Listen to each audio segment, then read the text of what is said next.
It was a normal Thursday evening. I had planned a quiet dinner at our favorite Italian place, just the two of us. I remember the way the candlelight reflected in her eyes, the soft murmur of the restaurant around us, the comforting smell of garlic and roasted tomatoes. Everything seemed perfect until my phone buzzed. A text from her. Not a "I'm on my way" or a cute emoji. Just didn't notice how late it got. At first, I didn't react.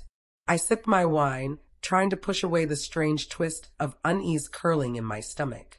It wasn't anything concrete, just a feeling. But something about the phrasing, the casual tone, set off alarms I couldn't ignore. Over the next few minutes, I watched her laugh at the waiter's jokes, the way she smiled across the table at me. And yet something felt off. The way her eyes flicked to her phone, the slight hesitation before she replied to messages, the sudden defensiveness when I asked about her day. All tiny, almost imperceptible signs. I questioned myself first. Am I being paranoid? Am I imagining things? Maybe she was just tired. Maybe work was stressful. Maybe I was overanalyzing. But deep down, I knew something had shifted. Later, at home, the subtle signs became impossible to ignore. Her phone, always face down, now buzzed constantly. A quick glance at the screen revealed messages that vanished the moment she entered the room.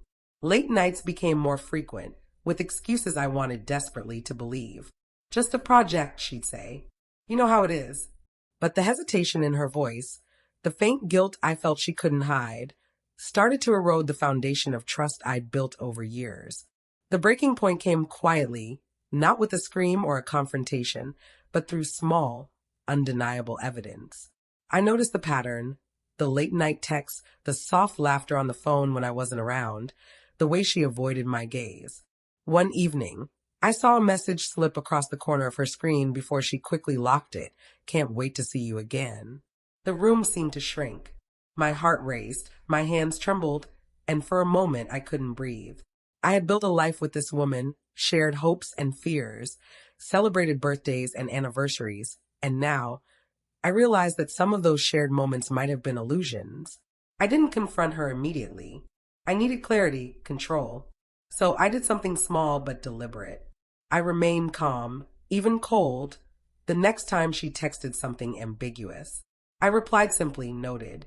Just one word. No accusation, no hysteria. That small, calm response changed everything. The next evening, she came home late again. I didn't ask where she'd been. I didn't demand answers. I just sat silently, the weight of years of quiet suspicion pressing on me. Finally, she spoke. I think you know," she said, her voice trembling. "I didn't mean for it to happen. I never wanted to hurt you, but it did. I didn't know how to stop." For the first time, I allowed myself to feel the full impact of betrayal. Confusion, anger, heartbreak, they collided in my chest.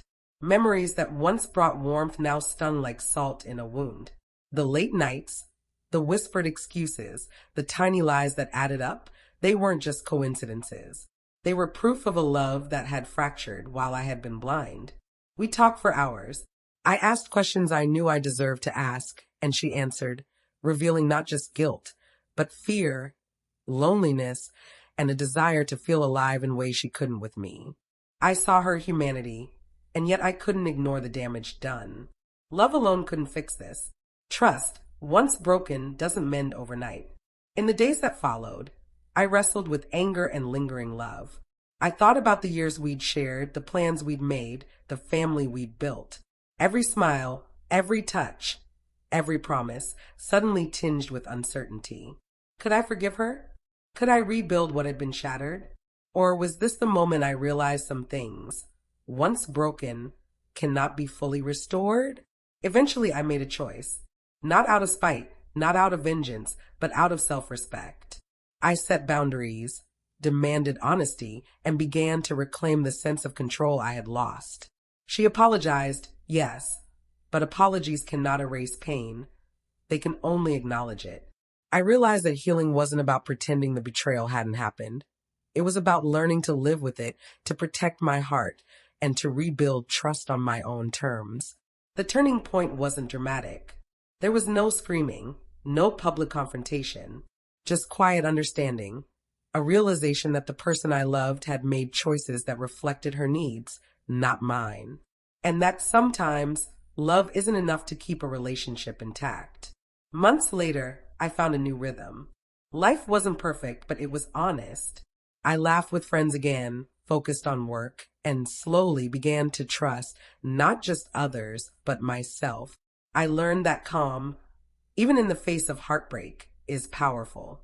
One measured response, one deliberate choice to hold space for truth can change the trajectory of your life.